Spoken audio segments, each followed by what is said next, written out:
2021 March 21 13കാരി വൈഗയെയും പിതാവിനെയും കാണാതാകുന്നു. എല്ലായിടത്തും പോലീസിന്റെ അന്വേഷണമെത്തി. പിറ്റേ ദിവസം മുട്ടാർപ്പുഴയിൽ ആ പെൺകുഞ്ഞിന്റെ മൃതദേഹം കണ്ടെത്തുന്നു.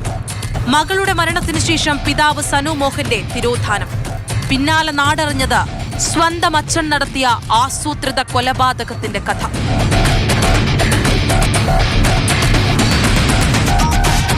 ആലപ്പുഴയിലെ അമ്മ വീട്ടിൽ നിന്ന് വൈഗയെ കങ്ങനപ്പടിയിലെ ഫ്ളാറ്റിലേക്ക് കൂട്ടിക്കൊണ്ടുവന്നത് സനു മോഹൻ ഒറ്റയ്ക്ക്.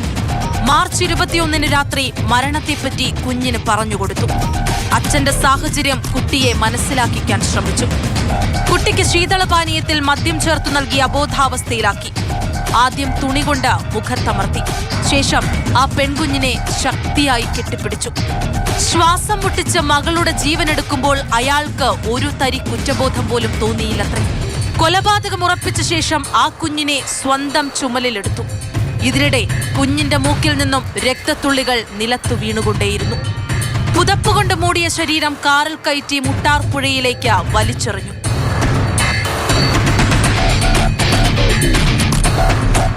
കൊലപാതകത്തിന് ശേഷം കാറിൽ കോയമ്പത്തൂരിലേക്ക്.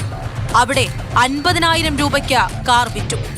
കൊലയ്ക്ക് ശേഷം വൈഗയുടെ ശരീരത്തു നിന്ന് അഴിച്ചുമാറ്റിയ ആഭരണങ്ങളും വിൽപ്പന നടത്തി. ഈറോഡ് മുടുപ്പിയും പിന്നിട്ട് ഏപ്രിൽ 10 കൊല്ലൂരിൽ. മൊബൈൽ ഫോൺ ഉപയോഗിച്ചില്ല. പണമിടപാടുകൾ നടത്തിയില്ല. കൊല്ലൂരിലെ ലോഡ്ജിൽ 6 ദിവസം. പിന്നെ പണമടയ്ക്കാതെ മുങ്ങി കാർവാറിലെത്തി. ഗോവയിലേക്ക് കടക്കാൻ പദ്ധതിയിട്ടു. ബീച്ചിൽ നിന്ന് കർണാടക പോലീസ് തിരിച്ചറിഞ്ഞെന്ന് മനസ്സിലാക്കി സമീപത്തെ കെട്ടിടത്തിലേക്ക് ഓടിക്കയറിയ സനുവിനെ പിടികൂടി.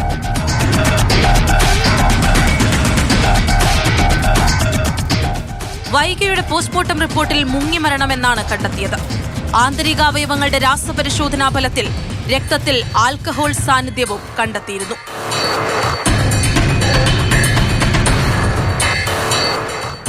വൻ കടബാധ്യതകളിൽ നിന്ന് രക്ഷപ്പെടാൻ ഒളിവിൽ താമസിക്കാൻ തീരുമാനിച്ചതാണ് സനു. ഭാര്യയും ബന്ധുക്കളും മകളെ നോക്കില്ലെന്ന് ചിന്തിച്ച് കുട്ടിയെ കൊലപ്പെടുത്തുകയായിരുന്നു. വൈഗയുടേത് കൊലപാതകം തന്നെയെന്ന പോലീസിന് വ്യക്തമായ സൂചന ആദ്യമേ ലഭിച്ചു. അന്വേഷണം ഇതര സംസ്ഥാനങ്ങളിലേക്ക് നീങ്ങാനും കാരണമതാണ്. 27 ദിവസങ്ങൾ പിന്നിട്ട് അന്വേഷണമായിരുന്നു. കർണാടകയിലെ കാർവാറിൽ നിന്ന് കൊലയാളി പിടിയിലായപ്പോൾ രാജ്യത്തിന്റെ പലയിടങ്ങളിൽ പോലീസ് എത്തി തെളിവുകൾ ശേഖരിച്ച കേസെന്ന പ്രത്യേകതയും വൈഗ കൊലക്കേസിനുണ്ട്. തമിഴ്നാട്ടിൽ, കർണാടകയിൽ, മഹാരാഷ്ട്രയിൽ, ഗോവയിൽ, ബീഹാറിലൊക്കെ പോലീസ് എത്തി തെളിവുകൾ ശേഖരിച്ചു.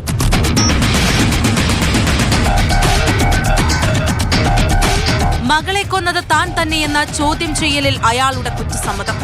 കുട്ടി അമ്മയുടെ കൈകളിൽ സുരക്ഷിതയായിരിക്കില്ലെന്ന് അയാൾ ഉറച്ചു വിശ്വസിച്ചു.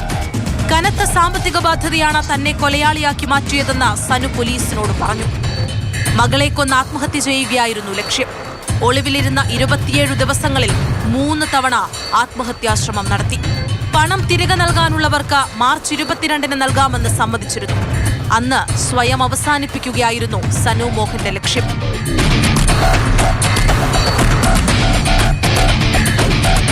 വൈഗ കൊലക്കേസിൽ പിതാവ് സനു മോഹൻ ഇനി ജയിലറയിൽ നീറി ജീവിതത്തിന്റെ ശിഷ്ടകാലം. Crime desk, Mathrubhumi news.